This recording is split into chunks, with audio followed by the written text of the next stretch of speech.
Today we're talking about echoes. Echoes are produced when a sound is reflected by a hard surface such as a wall or a cliff. To make an echo, you have to be approximately 17 meters or more away from the object, and the time difference between the sound either leaving your mouth or when you clap your hands, hitting the wall and coming back is greater than 0.1. Anything less than 0.1, our ear can't detect it. So let's try this example here. It says if I clap my hand and hear an echo 0.3 seconds later, how far am I from the wall if it's 20 degrees outside? So first thing we need to do is write down our given information. We know the time between making the sound and hearing the sound is 0.36 seconds. So t equals 0.36 seconds. I'm looking for the distance. So I'm going to say d, and that's distance to the wall. So distance to the wall is equal to question mark. And the last thing I know is the temperature of the day. So the temperature is 20 degrees Celsius. Whenever I see temperature, I know I can actually figure out the velocity or the speed of sound of that day. So our formula is V is equal to 331.4 plus 0.606 times the temperature. So we plug in what we know. The temperature was 20 degrees. When you put that into your calculator, you get 343.52 meters per second.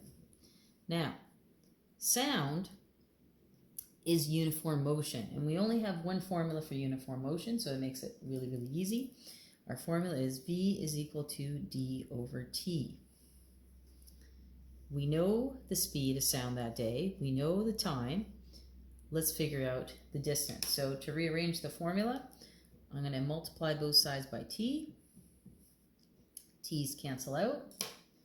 And I end up with D is equal to TV.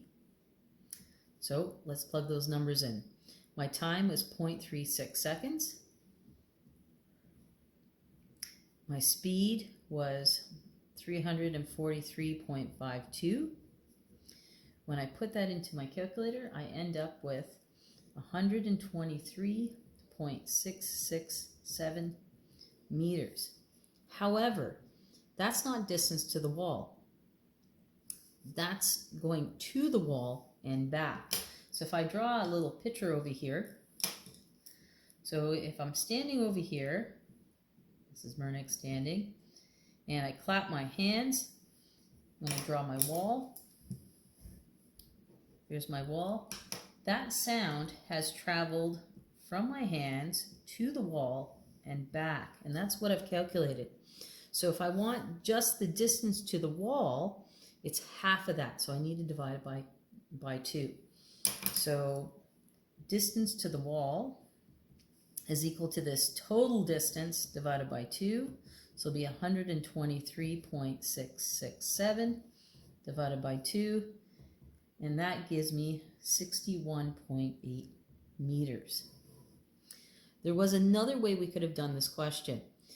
Right off the bat, I knew my time was the time it took to get to the wall and back. So I could have, instead of dividing the distance by 2, right off the bat, I could have just divided the time by 2. So there's two ways to do this.